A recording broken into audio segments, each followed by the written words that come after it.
First and foremost, I want to give all praise, honor, and glory to Yahweh Ba'Hashem, Yahweh Shai Ba'Hashem, Rakakudash. Yahweh to this world ignorantly calls God. Yahweh Shai to this world ignorantly calls Jesus.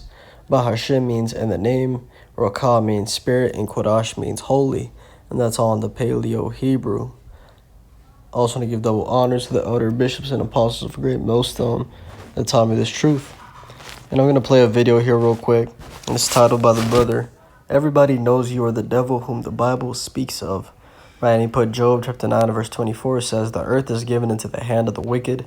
He covereth the faces of the judges thereof. If not, where and who is he?" Right, and that's going into, how the Lord has set up the Edomites to rule this world. And as it says, if not, where and who is he? Right, if it's not, the so-called white people, these Edomites, then who are the wicked of the earth? And a scripture that, shows you or gives you a little clue as to when this started is First Maccabees chapter 1 and verse. I'll start at verse 1, going into the history of Alexander, which he was an Edomite. It says, "And it happened after Alexander, son of Philip the Macedonian, who came out of the land of Shittim, had smitten Darius king of the Persians and Medes, that he reigned in his stead the first over Greece, and made many wars and won many strongholds, and slew the kings of the earth, and went through to the ends of the earth, and took spoils of many nations, insomuch that the earth was quiet before him. Whereupon he was exalted, and his heart was lifted up. And he gathered a mighty strong host, and ruled over countries and nations and kings, who became tributaries unto him. And after these things he fell sick, and perceived that he should die. Wherefore he called his servants, such as were honorable, and had been brought up with him from his youth, and parted his kingdom among them while he was yet alive. So Alexander reigned 12 years, and then died. And his servants bare rule every one in his place. And after his death they all put crowns upon themselves, so did their sons after them many years, and evils were multiplied in the earth." Okay, and this is the question, is why, once Alexander's servants, his generals started ruling, why were evils multiplied in the earth? Okay, and the answer is because that was the beginning of the Edomites ruling the world. That's why evils were multiplied, because they are the wicked. Okay, and I'm going to play this video right here. And this topic always gets these Edomites, they get their panties in a bunch because, they hear that word devil and get all, messed up in the head. They're like, "Oh, you telling me I'm a devil, I'm Satan. You telling me I'm the one, red horns, blah, blah, blah." They don't even know what these words mean. So I'm going to play this video real quick, then get the scriptures.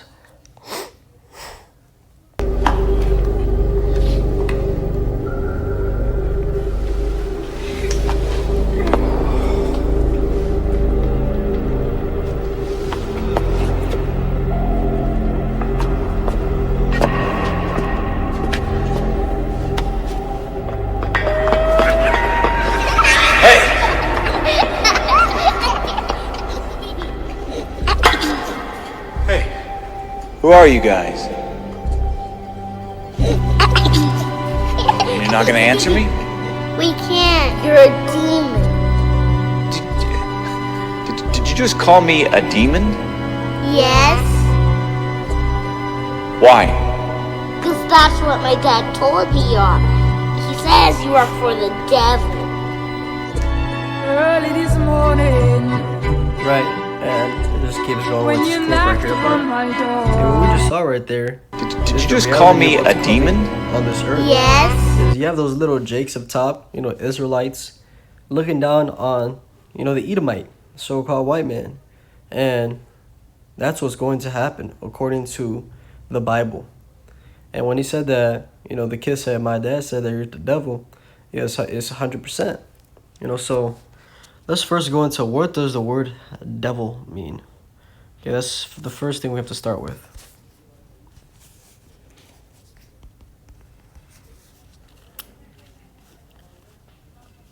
Let's just go into, actually, I know a better scripture.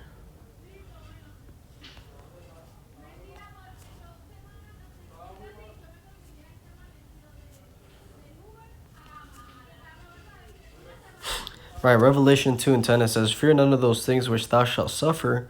Behold, the devil shall cast some of you into prison, that ye may be tried.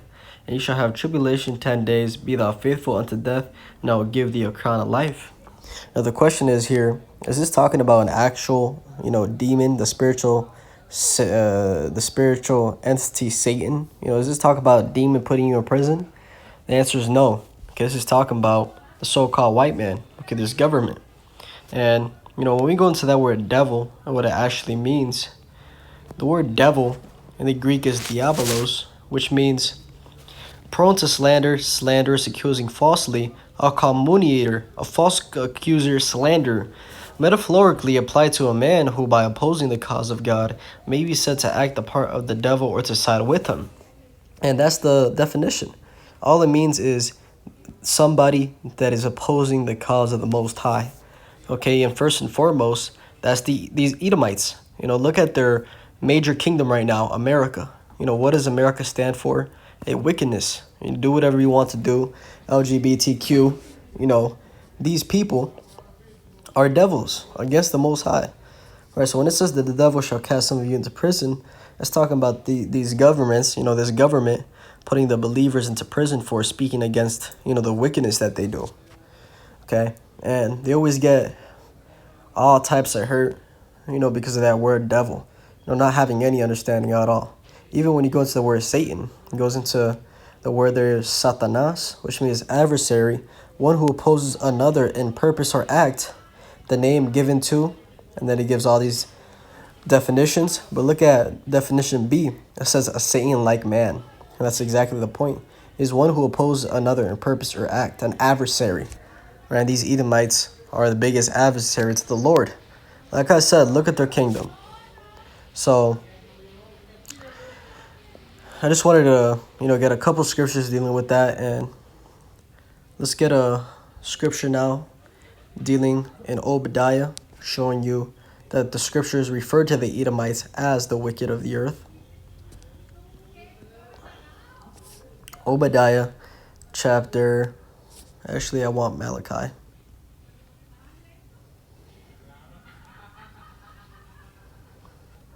Malachi chapter 1 and verse 4 says, Whereas Edom saith, We are impoverished, but we will return and build the desolate places. Thus saith Yahweh of hosts, They shall build, but I will throw down, and they shall call them the border of wickedness, and the people against whom Yahweh hath indignation forever. Right, so the Edomites are the border of wickedness. They are the wicked. And the Most High has righteous anger towards those people forever. Right, he doesn't fuck with them. And that's why ultimately he's going to get rid of them. All right, let's read that in Obadiah. Let's hit that ultimate connection. Obadiah chapter 1 and verse 18, it says, And the house of Jacob shall be a fire, and the house of Joseph a flame, and the house of Esau for stubble. And they shall kindle in them and devour them, and there shall not be any remaining of the house of Esau, for the Lord hath spoken it. Right, so the Lord is going to get rid of all the Edomites after 1,000 years of slavery in the kingdom of heaven. He's going to get rid of all of them at the hand of the Israelites. Now, when we go into Isaiah chapter 14, okay, this is going to really connect it for you. Isaiah chapter 14, talking about Babylon, talking about these Edomites. Okay, so that verse 20 says, Thou shalt not be joined with them in burial, because thou hast destroyed thy land and slain thy people. The seed of evildoers shall never be renowned. Right, so that's the point, is who, are the nation, the lineage that the Lord is going to get rid of. The Edomites. And here they're referred to as the seed of evildoers. Now, some of these people would say, why do we got to pay, for what our forefathers did? And the answer is, you were your forefathers. Verse 21, Prepare slaughter for his children for the iniquity of their fathers, that they do not rise nor possess the land or fill the face of the world with cities. Right, so you got to pay for what your forefathers did, because in the reincarnation, you were the ones whipping us, doing all these abominations. Right, once you have, that power seat, you abuse it. So you got to pay. And, there's no emotional, ways of looking at the scripture. That's just what it is these Edomites are going to pay. So hopefully this is insightful, edifying. With that, I give all praise, honor, and glory to Yahweh Ba'ashem, Yahushua Ba'ashem, Rokak Wadash. And double honors to the elder bishops and apostles of Great Millstone that taught me this truth. Shalom, Tilak, Shalom.